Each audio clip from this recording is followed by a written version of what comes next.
ना इस चैप्टर में अभी अपन एक बात समझना, आप लोग 9th क्लास में पढ़ने जा रहे हो इकोनॉमिक्स का पहला चैप्टर, चाहे आप इसको पहली बार पढ़ रहे हो या आपने इसको पहले भी पढ़ चुके हो, इस बात का हमेशा ध्यान रखिएगा कि इकोनॉमिक्स जो होती है, अर्थशास्त्र जो होती है, इसका सबसे बड़ा बेसिक कंसेप्ट होता है कि आखिर वो चलती किस पे, क्योंकि इकोनॉमिक्स चलती है रिक्वायरमेंट पे, ज़रूरत पर। ज़रूरत होगी तो ही आर्थिक गतिविधि होगी। If there is want then there is economic activity. आपके पास फूड स्टोरेज है ही नहीं तो आप अपना सर्वाइवल कैसे कंप्लीट करोगे। फॉर एग्जांपल कि आपके पास में नॉलेज नहीं है तो आप सर्वाइवल कैसे करोगे। फॉर एग्जांपल आपके पास में ट्रांसपोर्टेशन नहीं है तो आप एक जगह से दूसरी जगह कैसे जाओगे। फॉर एग्जांपल आपके पास कपड़े नहीं है दिवाली के लिए तो आप कपड़े खरीदोगे। फॉर एग्जांपल आपके पास में लिखने के लिए बुक्स नहीं है, पेन नहीं है तो आप खरीदोगे। मतलब it's all depends on your requirement. दुनिया के लगभग सभी देश जो कि अपनी इकोनॉमी चलाते हैं वो यही कहते हैं कि जितनी ज़्यादा रिसोर्सेज की अवेलेबिलिटी होगी उतनी ज़्यादा हमारी इकोनॉमी अच्छी होगी। बहुत बड़ा पॉइंट बोला मैंने इकोनॉमिक्स का, जो आके 11th-12th में आपको काम आता है। जिस भी देश के पास रिसोर्सेज ज़्यादा उस देश की इकोनॉमी अच्छी, क्योंकि वो दूसरे देश पे डिपेंड क्या करेगा, कम करेगा।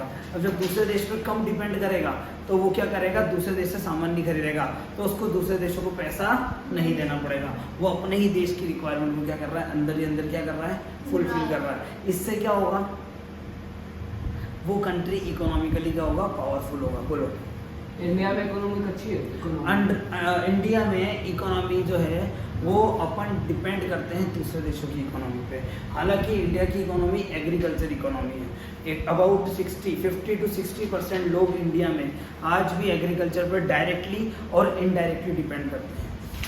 लेकिन अपनी इकोनॉमी एग्रीकल्चर हो जाए लेकिन अपने को दुनिया के साथ तो चलना पड़ेगा ना, कंधे से कंधा मिलाकर। अगर आप दुनिया के साथ कंधे से कंधा मिलाकर नहीं चल पा रहे हो इसका मतलब ये है कि आप दुनिया में पिछड़ जाओगे। जैसे अफ्रीका पूरा कॉन्टिनेंट वो दुनिया के साथ कंधे से कंधा मिला के नहीं चल पाता क्योंकि उसके पास एजुकेशन नहीं है, उसके पास एग्रीकल्चर नहीं है, उसके पास रिसोर्सेज नहीं है। तो वहाँ पे तो मॉडर्नाइजेशन आ ही नहीं पाएगा, क्योंकि आज के समय पर दुनिया में सबसे ज़्यादा ट्रेंड भी क्या चल रहा है, मॉडर्नाइजेशन, टेक्नोलॉजी, आर्टिफिशियल इंटेलिजेंस। अब यही नहीं होगा किसी देश के पास तो देश कैसे ग्रो करेगा। तो इकोनॉमिक्स सीधी सी बात है, अर्थव्यवस्था चलती है रिक्वायरमेंट पे, और रिक्वायरमेंट तभी होती है जब आपके पास किसी चीज़ की क्या होती है, शॉर्टेज होती है। क्या होती है, शॉर्टेज। इसका मतलब है अगर कमी है तो इकोनॉमी चलेगी। जैसे दुनिया में कमी है प्रोडक्ट्स की तो इकोनॉमी देखो चाइना की कितनी अच्छी चल रही है, क्योंकि चाइना जो प्रोडक्ट अवेलेबल कराता है वो सस्ते अवेलेबल कराता है। फिर सोचो इंडिया का रन लग जाए तो इंडिया की इकोनॉमी तो ग्रो कर जाएगी, तो पावरफुल इकोनॉमी बन जाएगी। समझे बात को। तो ये होता है इकोनॉमिक्स। लेकिन इकोनॉमिक्स में आपने एक चीज़ जाननी है कि भैया अगर इकोनॉमिक्स ये कहती है कि हमारे पास किसी चीज़ की कमी है और हम उसको फुलफिल करना चाहते हैं, पर इंडिया अभी चाइना की तरफ वाले नहीं दे सकता। इंडिया अपने देश के लोगों की रिक्वायरमेंट पूरी नहीं कर पाता है। इंडिया ऐसा प्रोडक्ट बना ही नहीं पाता। अपन लोग इतना इलेक्ट्रिक आइटम यूज करते हैं सब चाइना का है, तो सोचो खुद अपन लोग अपने देश के अंदर ही चाइना का प्रोडक्ट यूज कर रहे हैं तो दुनिया वाले अपना प्रोडक्ट यूज करेंगे क्या। इसका मतलब अपन आज भी ऐसी चीज बनाते हैं जो महंगी है as compared to Chinese product. Chinese product durable ज्यादा होते हैं, ज्यादा चलते हैं, सस्ते होते हैं, टेक्नोलॉजी ज्यादा है। अब आप इंडिया का मोबाइल खरीदो, चाइना का मोबाइल खरीदो, तो चाइना का जो 10,000 का फोन है, इंडिया का जो 10,000 का फोन है। चाइना में आपको सर्विस ज्यादा मिलेगी, ये चीज सब दंत सारी चीज देगा चाइना। इंसान कौन खरीदेगा, चाइना खरीदेगा। ना चाहते हुए भी we support Chinese economy indirect. और आज भी तो कोई चाइना बर्बाद होगा क्योंकि चाइना फोर्सफुली चीजें करता है। अब मार्केट शिफ्ट हो रहा है दुनिया में, चाइना से वो मार्केट दुनिया के कई देशों में जा रहा है। शायद वो इंडिया में आ रहा है, लेकिन इंडिया में आज भी टेक्नोलॉजी उतनी अच्छी नहीं है। आज भी अपने यहाँ पे लेबर उतने अच्छे नहीं है। आज भी अपने यहाँ पर इतने स्किल्ड लेबर नहीं है जो दुनिया को टेक्निकल चीज़ें दे सकें, प्रोडक्ट दे सकें। बोलो ठीक है। तो अब अपन क्या पढ़ेंगे इस चैप्टर में, इतना काफ़ी है। 9th क्लास के हिसाब से इतना काफ़ी, वैसे तो 11th-12th में बताते हैं, लेकिन 9th क्लास के हिसाब से इतना काफ़ी, क्योंकि आप एक अच्छे बच्चे हो, आपको पता होना चाहिए कि इकोनॉमिक्स क्या है। आप 9th-10th की इकोनॉमिक्स में ये समझोगे कि हाँ मेरे घर की इकोनॉमी कैसे चलती है। मेरे घर की रिक्वायरमेंट क्या है, मेरे देश की रिक्वायरमेंट क्या है, और हम एक अच्छे इंसान की तरह कैसे सर्वाइव कर सकते हैं, हम दुनिया के अंदर इंडिया की पावर, इकोनॉमिक पावर को किस तरीके से बढ़ा सकते हैं। ये आप 9th वाले 10th वाले में देखो। पहला चैप्टर है स्टोरी ऑफ विलेज पालमपुर। ये विलेज पालमपुर की जो कहानी है, पालमपुर एक ऐसा विलेज है तो जो इमेजिनरी है, एक रियल में ये एग्जिस्ट नहीं करता है, लेकिन ये विलेज आपको ऐसी चीज बता रहा है कि आखिर गांव कैसा होना चाहिए, गांव कैसा होना चाहिए। फिर इस चैप्टर में अपन पालमपुर वाली कहानी सबसे आखिरी में पढ़ेंगे, ठीक है ना, सबसे आखिरी में अपन पालमपुर पढ़ेंगे। इसके पहले अपन पढ़ेंगे कि इकोनॉमिक एक्टिविटी और नॉन इकोनॉमिक एक्टिविटी में क्या डिफरेंस है। फिर इसके पहले अपन पढ़ेंगे कि ग्रीन रिवॉल्यूशन क्या होता है। फिर इसके पहले पढ़ेंगे फैक्टर्स ऑफ प्रोडक्शन। सिर्फ इतना ही है चैप्टर में, और एक एग्जाम में आता ही आता है, कोई ना कोई, ये चाहे ना आए, ये जरूर है। और एक और है इस चैप्टर का पोर्शन, वो है अलाइड एक्टिविटी।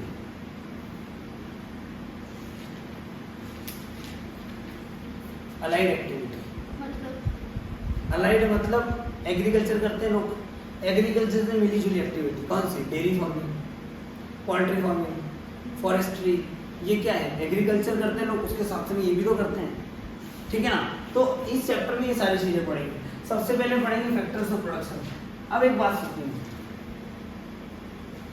दुनिया में सारी चीजें डिपेंड करती है प्रोडक्शन पर, उत्पादन पर। जो देश सबसे ज्यादा उत्पादन कराएगा वो देश उतना ज्यादा चीजों को अवेलेबल कराएगा, और वो देश में चीजें उतनी ज्यादा सस्ती अवेलेबल होंगी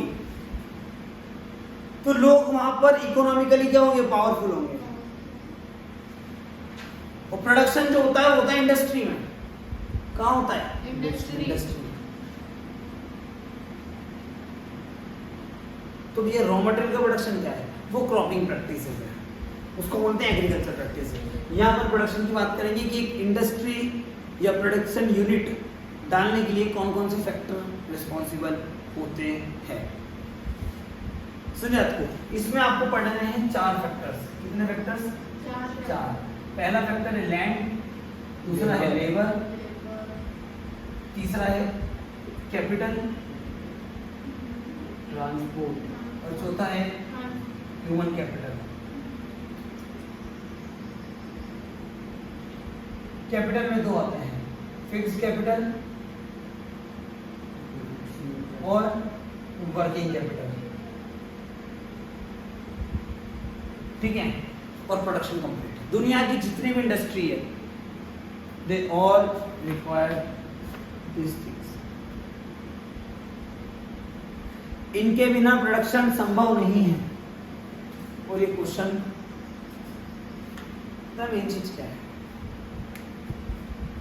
अपन को लगता है इंडस्ट्री टॉपिक आ गया तो बड़ा टफ होगा, लेकिन आज भी भारत के सामने सबसे बड़ी चुनौती यही है कि अपन इंडस्ट्री और एग्रीकल्चर में से किसको चुने। अगर इंडस्ट्री को चुने तो एग्रीकल्चर एक्सप्लॉइट, और अगर एग्रीकल्चर को चुने तो इंडस्ट्री एक्सप्लॉइट। अब एग्रीकल्चर को चुने तो 50% ज्यादा लोगों की काम हो गया, लेकिन अगर अपन एग्रीकल्चर चुने तो दुनिया में अपन इंडस्ट्रियल कंपटीशन से पीछे हो जाएंगे। लेकिन अगर अपन इंडस्ट्री को चुने तो अपन एग्रीकल्चर में पीछे हो जाएंगे, जो अपने देश की पहचान है। चुने तो चुने क्या? क्योंकि आप बोलोगे भाई दोनों चुन लो, ये बोल रहे ना आपके, क्योंकि अपने देश के पास इतना ही पैसा है कि वो किसी एक ही टारगेट पे फोकस कर सके। आपके पिताजी के पास इतनी ही सैलरी आती है कि या तो वो आपकी फीस भरे कोचिंग की, या वो आपको अच्छे बड़े स्कूल में डाल दें जहाँ पे आपको इस कोचिंग की फीस ना भरनी पड़े। लेकिन फिर भी वो मैनेज करते हैं, तो देखो इकोनॉमी ऊपर नीचे हो जाती है। स्कूल और घर की फीस मैंने कोचिंग की फीस मैनेज करते हैं, इस चक्कर में क्या इशू बढ़ जाता है कि इकोनॉमिकल प्रॉब्लम आने लगती है। और सरकार के सामने भी तो यही आता है कि एग्रीकल्चर इंडस्ट्री का बैलेंस करते हैं तो लोग बंटा ढार हो गया, इकोनॉमी पीछे हुई, क्या कर सकते हैं। फिर अपन को लगता है अपना देश इकोनॉमिकली पीछे। आप क्यों पीछे बता दो ना, क्यों पीछे बता दो। तो ये सरकार को इतना पैसा नहीं कि हर सेक्टर में इम्प्लीमेंट, ये है इकोनॉमिक्स। तो फैक्टर्स ऑफ प्रोडक्शन में देखो, कोई भी प्रोडक्शन होगा ना जहाँ पर, उसमें 4 चीजें चाहिए होंगी। मैं इंडस्ट्री की बात करूंगा तो लैंड चाहिए, बिना जमीन हवा में तो इंडस्ट्री स्टैब्लिश होगी नहीं। लैंड ऐसी जगह होनी चाहिए जहाँ पर मार्केट और रॉ मटेरियल हो। जहाँ पर क्या क्या अवेलेबल हो मेरे भाई लोग, मार्केट और रॉ मटेरियल। अब ऐसा नहीं कि इंडस्ट्री डाले गुजरात में और उसका रॉ मटेरियल मिल रहा हो असम में, तो कितना उसमें वैल्यू एडेड टैक्स लग जाएगा। अब तो टैक्स एक ही हो गया जीएसटी, लेकिन कितना इन्वॉल्व हो जाएगा टैक्स। तो जहाँ इंडस्ट्री डाली है वहीं पर रॉ मटेरियल हो और वहीं पर लोग खरीदने वाले हो। अब ऐसा नहीं गुजरात में इंडस्ट्री डाली हुई है और प्रोडक्ट बिक रहा है बंगाल में, कितनी चीज महंगी हो जाएगी ना। खैर ऐसा होता है, लेकिन अपन एक ग्रोइंग कंट्री है, अपन एक डेवलपिंग कंट्री है, जो कि ये साबित होता है कि अपन लोगों को धीरे धीरे ग्रो करना है, तेजी से ग्रो नहीं कर पाएंगे। अपने यहाँ महंगी चीजें लोग अफोर्ड नहीं कर सकते यार, नहीं कर सकते। लोग शो करते हैं अपने पूरे इंडिया में सारी चीजें फर्स्ट कॉपी बिकती है, सेकंड कॉपी बिकती है, कोई ओरिजिनल नहीं बिकता अपने आप में। ओरिजिनल का लेवल ही नहीं है इंडिया के लोगों। आप बोलोगे भैया बुराई कर रहे हो ना, भाई सच्चाई बता रहा हूँ। गरीब देश है अपन, बहुत गरीब देश है। और गरीब देश से निकलने के लिए अपने को मेहनत करनी पड़ेगी, अपने को इंडस्ट्रियल ग्रो करना पड़ेगा और एग्रीकल्चरली भी अपन को क्या करना पड़ेगा, ग्रो करना पड़ेगा। आज अपन एग्रीकल्चर में पीछे जो अपनी पहचान है, तो अपन इंडस्ट्री में कहाँ से ग्रो कर जाएंगे। जो अपनी पहचान है वो एग्रीकल्चर है ना, अपन उसमें भी पीछे हैं। तो सोचो अपन ग्रो कैसे करेंगे। It is a big challenge to Indian government and to the citizen of for the citizen of country. फिर चाहिए लेबर। लेबर भी 2 टाइप का, स्किल्ड लेबर और अनस्किल्ड लेबर। दिक्कत ये है कि इंडिया में कौन से लेबर ज्यादा है, स्किल्ड लेबर नहीं है, इसलिए इंडिया की इकोनॉमी कैसी है, पीछे। स्किल्ड लेबर हो जाएंगे तो इंडिया की इकोनॉमी कैसी हो जाएगी, अच्छी हो जाएगी। अब इसके बाद में आता है कैपिटल। कैपिटल का मतलब पता है क्या होता है, पूंजी। एक दिमाग से एक चीज क्लियर कर लेना, आपको लगता है आपके पास पैसा है, ये वही है, सिर्फ कैपिटल है आपकी। आपके पास में कुछ चीज है ना, वो भी आपकी कैपिटल है। ये बोर्ड मेरे लिए कैपिटल है, क्योंकि इसकी कुछ ना कुछ क्या होगी। ये एसी मेरे लिए क्या है, कैपिटल है, क्योंकि इसकी मेरे लिए कुछ ना कुछ क्या होगी, वैल्यू। ये छत, ये दरवाजा, ये मोबाइल, ये सोफा, ये बेंचेस, हर वो चीज मेरे लिए कैपिटल है, इसकी कुछ ना कुछ क्या है, वैल्यू। तो इंडस्ट्री में 2 टाइप के कैपिटल होते हैं, एक होता है फिक्स्ड कैपिटल और एक होता है वर्किंग कैपिटल। फिक्स्ड कैपिटल कौन सा, जो एक बार रख दिया तो फिक्स हो गया, जैसे मशीन। मशीन कौन सी कैपिटल है, फिक्स्ड कैपिटल। जैसे इंफ्रास्ट्रक्चर फिक्स्ड कैपिटल है। आया समझ में, सिंपल है।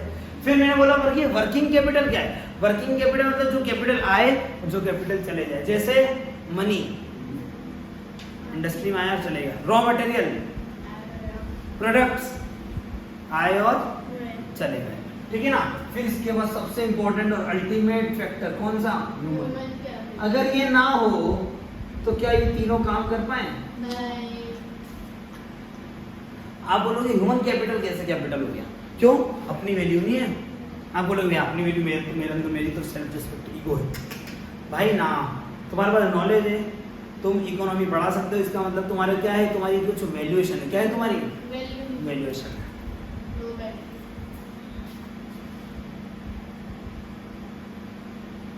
क्या है तुम्हारी वैल्यूएशन, क्या है तुम्हारी कुछ ना कुछ वैल्यूएशन। इसको अपन क्या बोलते हैं, ह्यूमन कैपिटल।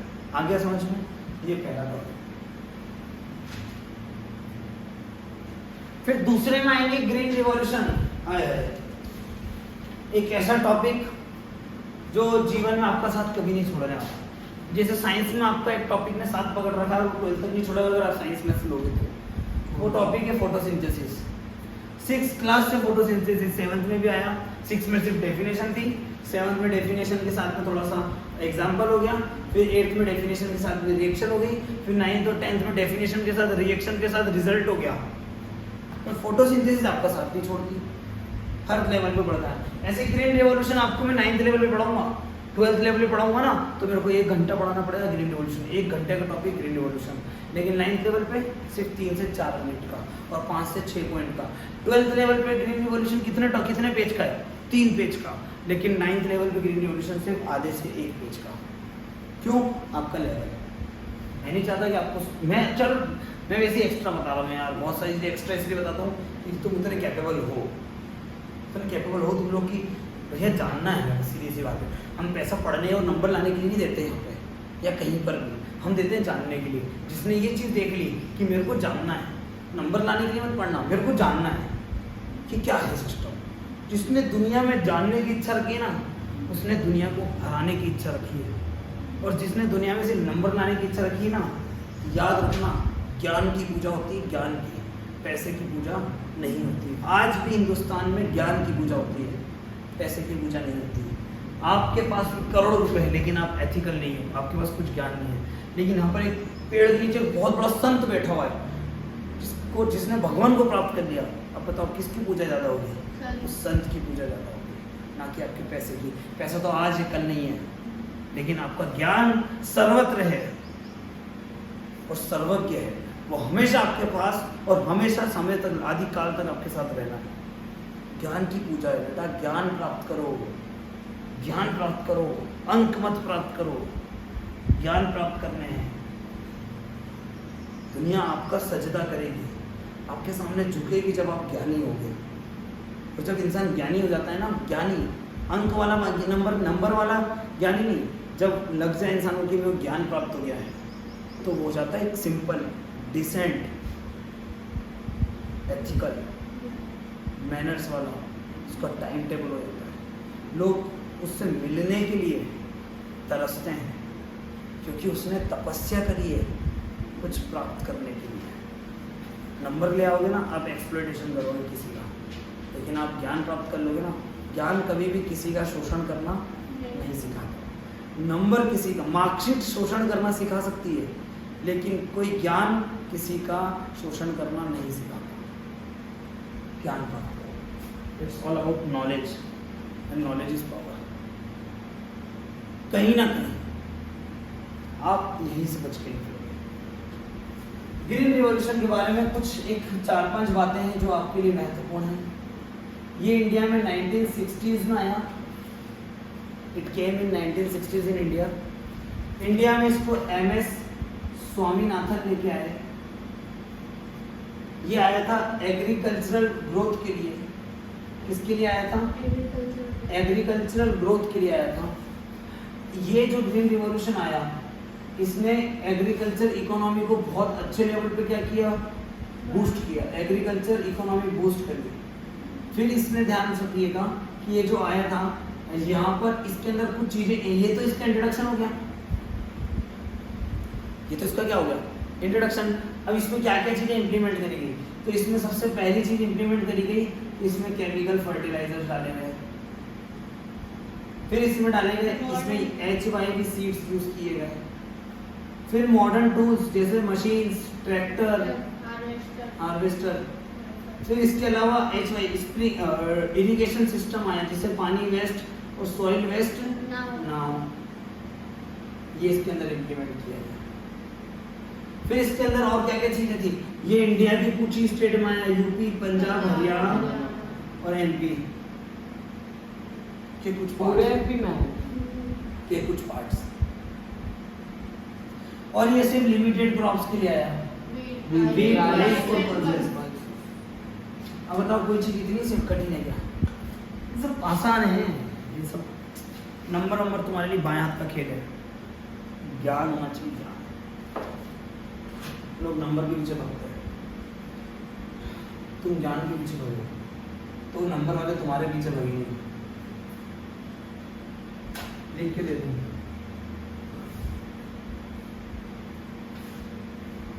अब इकोनॉमिक एक्टिविटी और नॉन इकोनॉमिक एक्टिविटी तो बहुत सिंपल सी पॉइंट है। ये आएगा क्वेश्चन फर्स्ट टर्म में आएगा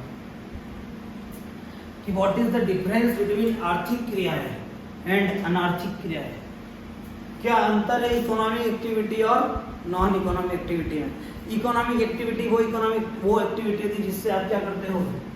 पैसा इकोनॉमिक अर्निंग करते हो, लेकिन आप इसमें अर्निंग नहीं करते। इकोनॉमिक एक्टिविटी ऐसी इकोनॉमिक एक्टिविटी होती है जो डेवलपमेंट के लिए यूज की जाती है,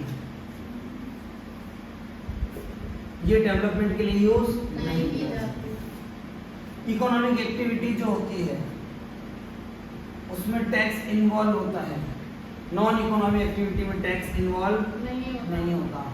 इकोनॉमिक एक्टिविटी का example primary sector, primary sector लिखा है, प्राइमरी सेक्टर, सेकेंडरी सेक्टर और tertiary sector. Non economic activity का एग्जांपल,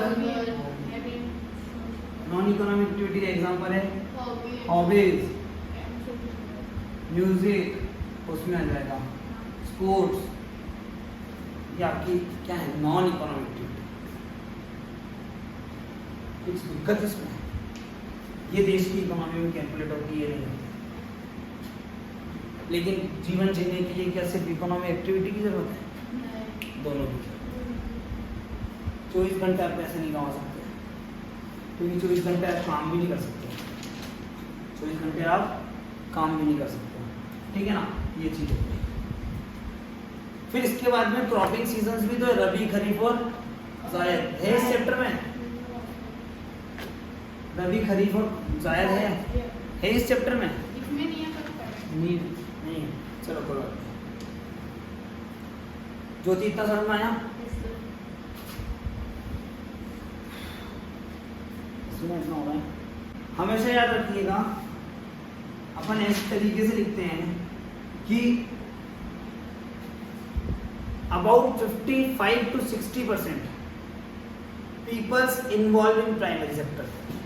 तो हमेशा लोग क्या समझते हैं कि 55 से 60% लोग एग्रीकल्चर ही कर रहे होंगे। Agriculture and allied activities, agriculture उससे जुड़ी हुई एक्टिविटीज जैसे dairy farming, poultry farming, fisheries, animal husbandry, गाय भैंस पालना, पशुपालन, मुर्गी पालना, मछली पालना, खेती के अलावा ये दूसरी एक्टिविटीज है।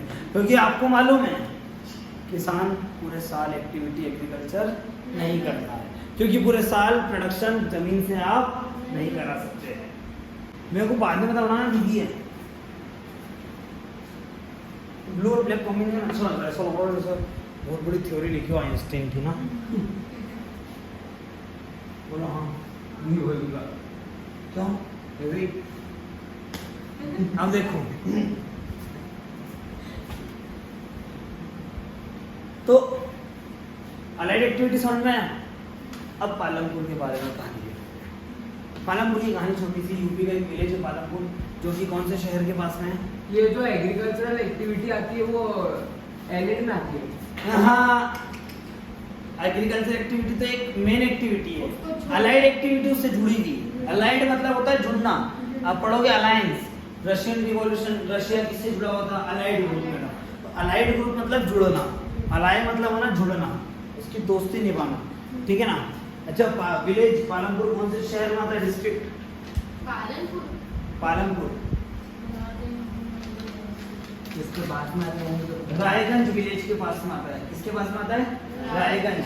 और ये शाहपुर टाउन रायगंज विलेज के पास में आता है और शाहपुर टाउन में है। कहाँ पर है ये? शाहपुर टाउन। तो याद रखना, इसमें इस विलेज के पास में ट्रांसपोर्टेशन क्या क्या है? रायगंज विलेज में आता है, शाहपुर टाउन में पालमपुर आता है। यूपी का एक इमेजिनरी गांव है, रियल में एग्जिस्ट नहीं करता है। ये एक कहानी है जो बताती है कि आखिर गांव को कैसा होना चाहिए। इस गांव के अंदर कुछ लोग, लगभग 450 फैमिलीज हैं, जिनमें से 80 फैमिलीज अपर कास्ट फैमिलीज हैं, ठीक है ना। और इस गांव के अंदर एक प्राइमरी स्कूल, 2 प्राइमरी स्कूल, एक सेकेंडरी स्कूल है। और इस गांव के अंदर प्राइमरी स्कूल मतलब 5th क्लास तक, सेकेंडरी स्कूल मतलब 10th और 12th क्लास तक, ठीक है ना। इस गांव के अंदर एक गवर्नमेंट हॉस्पिटल है, या मैं बोलूँगा प्राइमरी हेल्थ क्लिनिक। क्या है गवर्नमेंट हॉस्पिटल में? प्राइमरी हेल्थ क्लिनिक मतलब छोटा मोटा बुखार उखार से मिल जाए, फिर ज़्यादा जाएगा तो उसको शहर भेज दिया जाएगा, ठीक है ना। तो प्राइमरी हेल्थ क्लिनिक सेंटर है, ठीक है ना। इस गांव के लोग एग्रीकल्चर के अलावा कुछ दूसरी एक्टिविटीज़ भी करते हैं, जैसे ट्रांसपोर्टेशन, प्रोडक्ट्स बने इधर से उधर लेके जाना, जैसे एनिमल हस्बेंड्री, फार्मिंग तो करेंगे, जैसे एनिमल हस्बेंड्री, ठीक है ना। और इस गांव के लोग एक जगह से दूसरी जगह जाने के लिए बुलेट कार्ट का यूज़ करते हैं, बाईसाइकिल का यूज़ करते हैं, मोटरसाइकिल्स का यूज़ करते हैं, ठीक है। ये पालमपुर की कहानी है। बस खत्म। ये टोंगा, वो घोड़े घोड़े वाला नहीं था टोंगा, मेरे तांगा चलता था, तांगा स्टेशन के बाहर टोंग, हम लोग पहले स्कूल उसे जाते थे तांगे में। हमारे टाइम में बहुत गरीबी थी भाई। गरीबी क्या है यार, गरीब देश है, बोलना क्या गरीबी है, ये तो ऐसा बोल